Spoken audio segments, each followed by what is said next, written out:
পূর্ব মেদিনীপুর জেলার লোকসংস্কৃতি, আদিবাসী সংস্কৃতি ও যাত্রা উৎসব পাঁশকুড়া নারায়ণদিঘি ফুটবল ময়দানে উদ্বোধন হলো প্রদীপ প্রজ্বলনের মধ্য দিয়ে।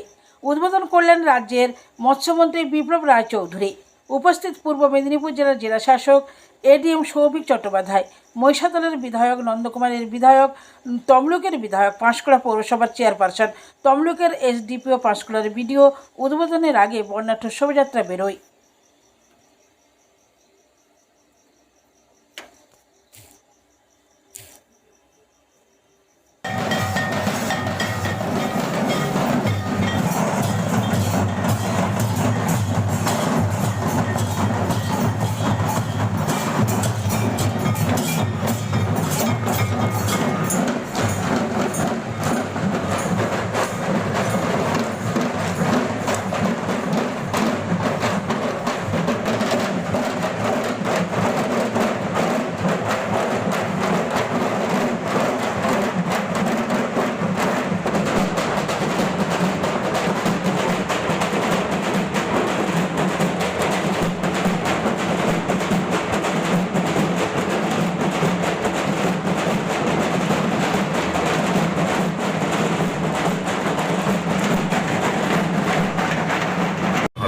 যাত্রানুষ্ঠান পদ্মা পাড়ির পত্নী পরিবেশনায় কলকাতা অপেরা পূর্ব মেদিনীপুর 23শে ডিসেম্বর 2023 শনিবার বিকাল 5টায় পরিবেশিত হবে বাউল গান, পরিবেশিত হবে ভাটিয়ালি গান।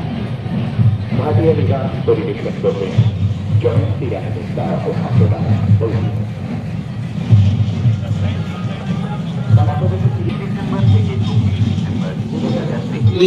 এখনো অনেকে আছে, অনেক সিনেমা অভিনেত্রী আছে, অভিনেতা আছে, তারা যাত্রা করছেন এবং যাত্রা যখন করে তখন মঞ্চে যখন ওঠে মহাশয় আগুনের পরশমণি ছোঁয়াও প্রাণে এ জীবন পূর্ণ করো, এ জীবন পূর্ণ করো দহন দানে।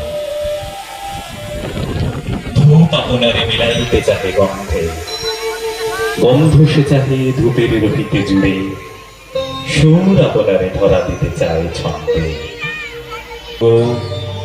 রূপ পেতে চায় ভাবের মাঝারে ছাড়া, অসীম সে চাহে সীমার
মাত্র একটি কোটি কোটির গোড়ায় নাই মাটি, কষ্টের হবে খাটি, কিসে ঘর হবে খাটি, ঝড় তুফান এলে পরে ধন্য ধন্য বলি তারে, ধন্য ধন্য বলি তারে। আজকে কর্মসূচি আজ থেকে শুরু হলো তথ্য সংস্কৃতি বিভাগের উদ্যোগে পূর্ব মেদিনীপুর তথ্য সংস্কৃতি দপ্তর, পূর্ব মেদিনীপুর জেলা পরিষদ, পূর্ব মেদিনীপুর পুলিশ প্রশাসন এবং পাঁশকুড়া পৌরসভার সমবেত ব্যবস্থাপনায় আমাদের এখানে জেলা লোকসংস্কৃতি, আদিবাসী সংস্কৃতি এবং যাত্রা উৎসব আয়োজিত হচ্ছে। আজকে ছিল তার উদ্বোধনী অনুষ্ঠান।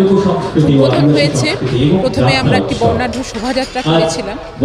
শোভাযাত্রার পর এখানে উদ্বোধনী অনুষ্ঠান এই মঞ্চ থেকে উদ্বোধিত হয়েছে। অনুষ্ঠান চলবে 3 দিন, 22, 23 এবং 24 ডিসেম্বরে। প্রথমে থাকবে লোকশিল্পীদের অনুষ্ঠান। লোকপ্রসার প্রকল্পের অনবদ্য শিল্পীরা এই মঞ্চে অনুষ্ঠান করবেন। প্রতিদিনই লোকপ্রসার প্রকল্পের শিল্পীদের অনুষ্ঠানের পর যাত্রাপালা অনুষ্ঠান অনুষ্ঠিত হবে। পূর্ব মেদিনীপুর জেলার দুটি যাত্রাপালা অনুষ্ঠিত হবে 22 তারিখ এবং 26 তারিখ। 23 তারিখের যাত্রাপালাটি কলকাতার যাত্রা একাডেমি প্রেরিত যাত্রাপালা। এইভাবেই আমরা জেলা লোকসংস্কৃতি, আদিবাসী সংস্কৃতি এবং যাত্রা উৎসব পালন করব পূর্ব মেদিনীপুর।